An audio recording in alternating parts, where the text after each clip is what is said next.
Go. Hello everyone. Welcome to On 20's Kitchen. Lunch service right now, and I'm happy to demonstrate a wonderful dish that we're doing currently on the menu, also on the tasting menu, highlighting some wonderful ingredients that are in prime season right now, such as tomatoes and some arugula. We're going to be using some duck as well. So we're going to create a dish called roasted tomato and duck confit Napoleon. And Napoleon is essentially a dish that comprises layers of food, usually separated by puff pastry. In this case, we're using a different ingredient called brick dough. So what I have in front of us is sort of what is called our mise en place, right? So this is what we use all throughout the kitchen. All our ingredients are assembled together so that when we prepare the dish, everything we need is right in front of us. So let's start out first with the tomatoes that we see. Beautiful heirloom tomatoes that we're getting from Starlight Gardens in Durham, Connecticut. Next to this we have some of our ingredients that we're going to use to make sort of a sweet and sour sauce with duck. So we get duck legs from Hudson Valley Farm in Hudson Valley, New York. This is an example of one that just came in this morning, which we are going to cure overnight. The confit process is essentially a preservation process where you take ingredients, you cure them, and you end up cooking them in their own fat. So that's exactly what we're doing with the duck here.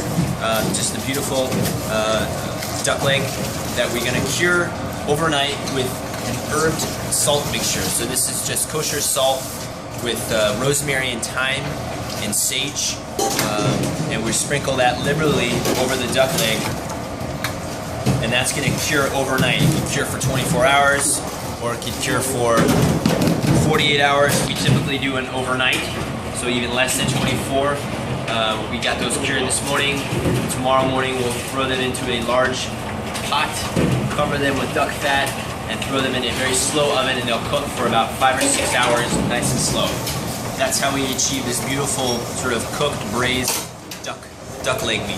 This is where we're going to be using to make duck sauce. So first of all, we're going to start with our tomato, and I'm going to choose this beautiful red Cherokee here. All right, I'm going to slice a nice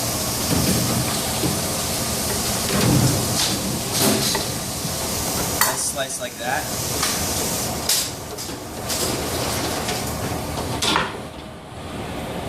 A little olive oil, salt, and this is going to go right in the broiler. We're going to take the chill off it, and we're going to get a little bit of caramelization on top of the surface of the tomatoes. So as the tomatoes going, I'm going to work on my sweet and sour duck sauce. So I have my pot here. Okay, we're going to start first with some shallots. These shallots have already been cooked. Got a little bit of duck confit. So we're going to start off with that. Get those going. With that, I'm going to add directly my duck meat.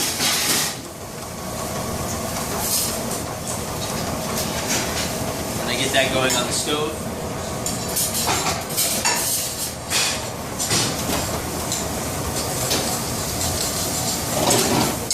So we talked about doing a sweet and sour sauce. So what do you need for sweet and sour? Well, you need an acidic component and you need a sweet component. For our sweet component, we're using just brown sugar, and for our acidic component, we'll be using a red wine vinegar. Okay, the combination of these two, with the addition of some fat, creates a beautiful sauce that's got some nice acidity to it. It's got a little bit of sweetness, and obviously got some nice richness from the duck meat. Okay, so I got that going here. The duck meat warming up with the shallots. My tomato. That tomato looks very nice. It's got a little color. Alright, so to this, I'm going to add my sugar. Nice big pinch of that. Mix that around. I'm going to add my vinegar. About all of it. Vinegar will instantly deglaze whatever fond or any good stuff you have going on the pan. If you're going to start creating your sauce right now, you can see that the meat is now starting to be moistened with that pan sauce that we're making here. Put back in the pan. And then add a touch of butter, just enough to sort of melt it.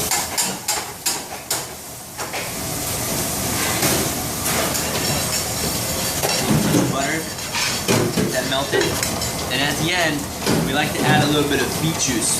This also gives a little bit more sweetness, because beets are very sweet, and it gives a beautiful rich red color. A touch more of that.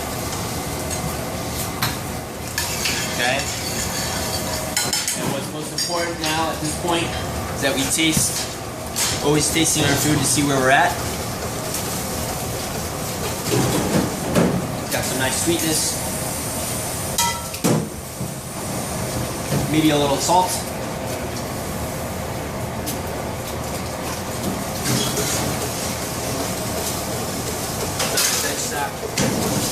And now it's time to plate. So this is where it's very fun and easy. So we're going to take our tomato that we have roasted off. We're going to go right directly on the middle of the plate. Very simple. This is our dough. This is called brick dough, all right? Very traditional North African, very similar to phyllo dough. There are 2 layers that I cook together with a little bit of sumac. Now this is sumac, which is also in season. It's a wild herb that grows around here. It's the berries of the sumac that's dried. The sumac will also give it a nice astringent, tart flavor. So we're going to go ahead and put our brick dough right on top of our tomato. Followed by a little bit of that duck meat.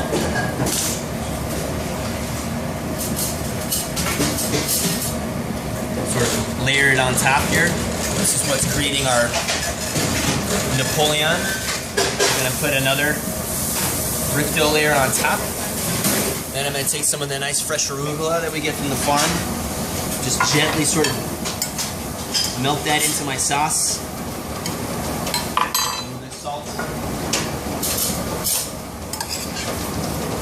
Then I'm just going to plate a little bit right on top.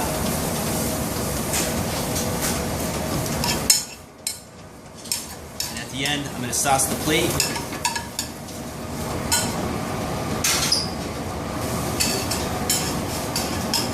With our sweet and sour sauce.